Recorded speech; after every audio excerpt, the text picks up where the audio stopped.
But I attended a CPR training class about a month ago, and this guy was really good. He taught everybody in the class all at once, and I thought maybe it'd be nice to offer it to the neighborhood if y'all were interested. It would cost you $25 a person. With that, you get learn how to save people's lives if they have a heart attack, which most of them happen at home or in the mall. And so if all of you know, CPR, you can save each other's lives. So I'm doing this kind of selfishly because if I had one, then I know y'all would save it. So if you're interested, it's $25 a person. You get a kit that comes with it to take home. It actually has a practice blow-up doll in here. It will actually, it'll let you know that you're doing it right. It also has a CD and a lot of good things in it. So it really is good. I'll open this up so you'll see the doll. This is your doll. It has no legs and stuff. That's the best place to do your CPR. So it's really a good deal. For $25. The guy was very entertaining, was not boring at all, and that's why I kind of went and talked to him, because he was so good. And it'd be very, very fun, very good for everyone to have, especially since. Is this a group that you're saying get together? Mm-hmm. And where would it be offered and what day? We would do it, but we would, I've got a sheet, put your name, email address on, and telephone number, and how many in your family that you're going. It would be over at Puckett EMS over on East-West Connector, up just past Target and all that place. And you're in a big room like this, lined up. He does the instruction, talks about it, then you practice on your own little doll. Do you get like a license for so many years? I'm not. This is you get a license. I haven't gotten mine yet because I did this new group. But it's not. It's what? It's a certification. What did I say? Not a license. A license certification. And I don't think it's a full-fledged certification. I think it's more of like a life's. I forget what they call it. I'll tell you what, if I need it, I'm not going to ask for that license.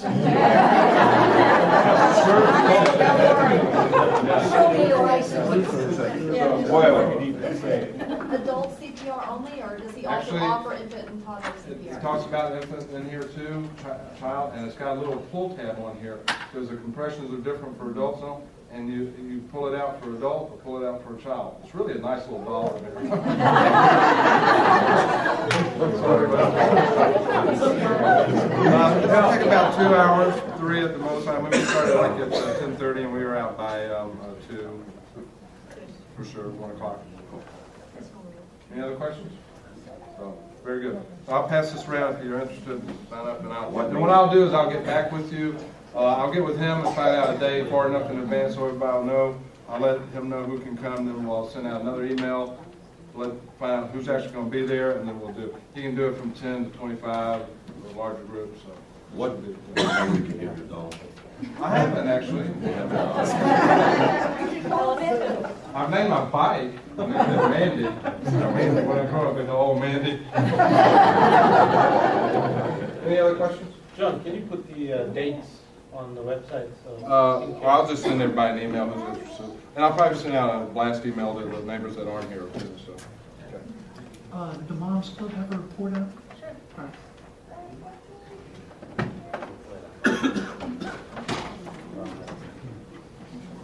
Hi, I'm Stacy Seidel, and I live on Haddonham, and there's a mom's group in the neighborhood, and if anyone hasn't joined or anyone's a new mom and wants to get involved, it's really fun. We meet usually the first Tuesday of the month, and then we have mom's night out, and we have game nights, and it's just a fun time to get together and talk about what's going on each month and what's going on in the community, and usually get some pretty good tidbits on, ways to, little financial tips here and there, who's doing what free here and there. And so, but it's a good time, and it's a great group of people. So if anyone's interested in signing up, I think there's a sheet in the back. There's a sheet back here, the yellow sheet. So if you're not getting my emails now and my evites now, it's because I don't have your email address. And so if you're interested, sign up, that would be great. The annual dues are $12 a year, so it's minimal. And we have a lot of fun, so we hope to see a lot of new moms there. And if dads are here, tell them I was moms. gonna say. Thank you very much, Stacy. Thanks. Okay, is this the part of the program now, Louis? No, Well, you ready for me? Yeah, come on up. Mr. Clerk, we're gonna miss you. You're lost. Just like you wanted. The incumbents have been re-elected. Tracy, you're a great deal of work.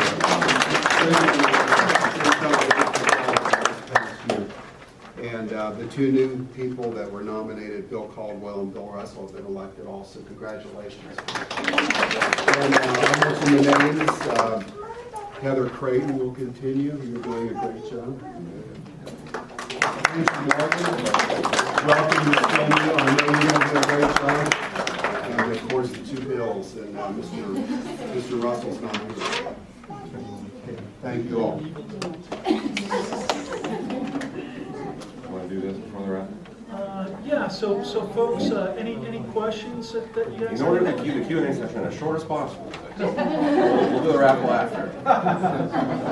Go ahead, please.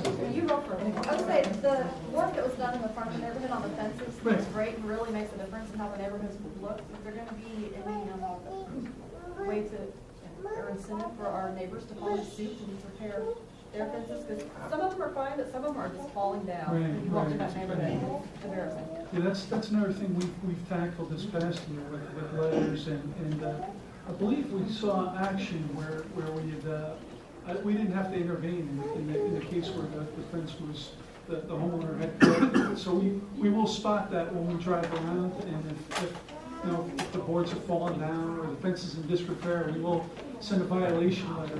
The exception is if it's something that can't be seen from the street, we wouldn't know about it. So either you let know Heritage, and when Jerry does the drive-through with one of them. Are you still wanting to try to get a Those folks who did the fence at the front, they can get the exact same pricing for whatever, for the color that you get approved to do your fence. And it's, what was it, like $8 or $9 a linear foot? It's a price per linear foot, basically. I can get you in touch with them. And this was competitive bids, so we had bids from multiple different. The big difference with that company is as far as doing the replacement of the boards or any patching that needs to be done. They weren't charging by the hour and by this and that. They were just saying, oh, we'll just do it, because we've seen the damage. Now there was a little bit more damage that we ended up having to take care of because of the extra year that we waited from the bid. But that's basically that was a big advantage.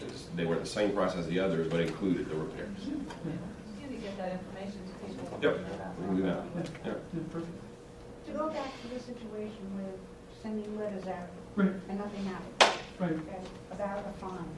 right. I mean, instead of putting a lien or doing something like that, can't it just be tacked on to the homeowner? Well, typically, yeah, that's what we do. If we, we'll do 1, 2, and then the third time, if we don't see a response, then what we'll do is we'll remedy the situation, and we'll tack it on to, we'll send them a bill, and if they don't pay the bill, it'll be on their assessment. And if they don't pay their assessment, then they'll be lien. So that's basically the way the process we have now. So it's not a quick process. It takes a long time to play out. And we had talked about this fine thing quite a bit, so that's one thing we'll get out to you guys. It's kind of a Put a little bit proposal. more incentive into them to say, Yeah. I don't want to have to pay $50 or whatever the Right. amount is, so I'll take care of the lawn. I mean, Right. how much is it going to cost them to take care of the lawn as opposed to being fined? Right, perfect. So we'll get that out for everybody to look at, the proposal for that. And then, because we changed the covenants last year, we need 51% of homeowners to agree, and then we could change the covenants to have that finding power in it. Okay, thank you.